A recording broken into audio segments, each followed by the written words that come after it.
Hello again.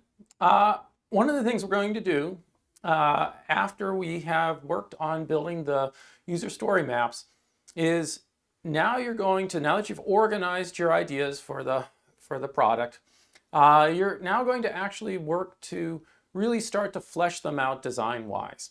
And you'll do this repeatedly. But these are some of your initial first thoughts about how it is that you want to actually make some of the features that you would have in the product. And the best way for us to do this is what we call a Lofi mockup or paper prototyping. And basically what we're going to do is make drawings of what the screens in our computer application look like on paper. And these are very crude, very fast. You know what simple forms look like. You know how to draw a link. You write some words and you underline it. That's pretty simple. And that's what we want to do here. We want to get really quickly to what are the basics of this interface, all right?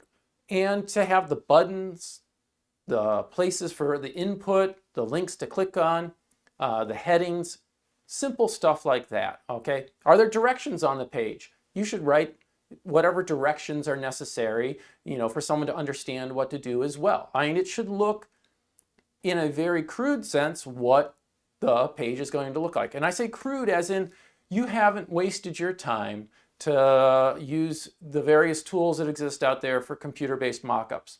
The computer-based mockups and the software for them, I think, are a lot more useful in a later setting.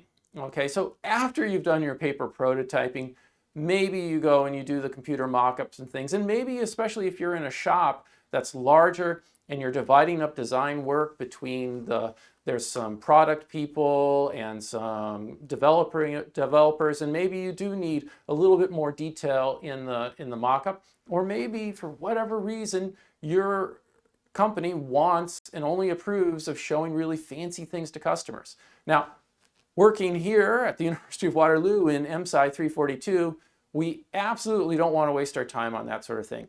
There's a huge amount of time that you'll waste playing around with the computers. It's a lot of fun, but you will waste time. And the more critical issue is going to be that you're going to actually end up setting grossly inappropriate expectations in the client.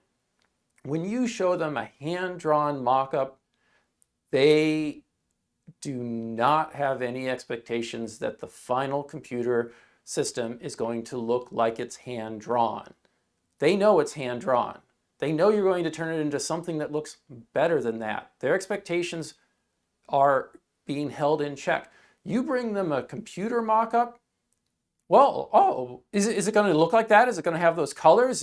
Are those buttons going to be rounded edges or squares like that? Don't waste your time on. They're gonna ask you questions. They're gonna get confused.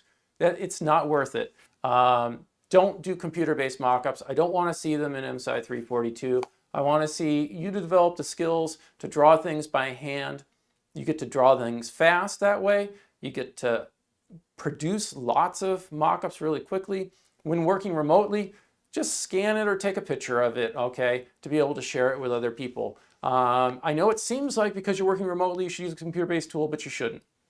Paper will be lots faster. There's examples in Learn for you to see what these look like.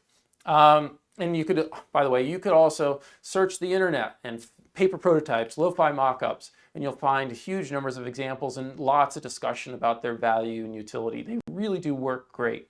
Now, a lot of people don't get initially how they should be using them. They want to show them to the client and say, what do you think of this? Or see this page and it's going to work like this. Don't fall into that trap, actually. What you really want to do with these is you want to actually take the time to treat this as like your first usability test, your first usability experiment with the user. You're going to see if this system that you've built is usable by the client, and your client knows the most about everything. If they can't figure it out, how is anyone else ever going to figure out anything else about this system? So basically what you do is, so let's say you've got a home page, okay? Well, show them paper mockup for the home page. and say, we're gonna basically run this, and what we'll do is we'll pretend we're the computer, and we need you to press buttons or tell us what you're going to do or what you're trying to do with this interface. And then we'll play computer and we'll tell you what happens then. And then we have all sorts of other sheets. So for example, you click this link, we'll take you to that page and you'll get to see that page then.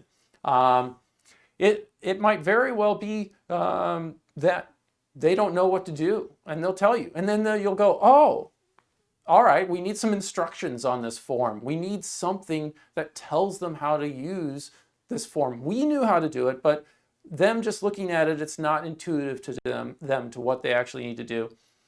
After you've done that and done your best at sort of this usability experiment to find out and see what's going on and see what the client says, and the client may very well give you feedback as they do it, go back, loop back also and be like, well, what else do you think that we might need? Or are there things that you see that are missing? Or give us your feedback. You know, you can dig more afterwards. You can ask all those questions that you wanted to ask up front after you've done your experiment.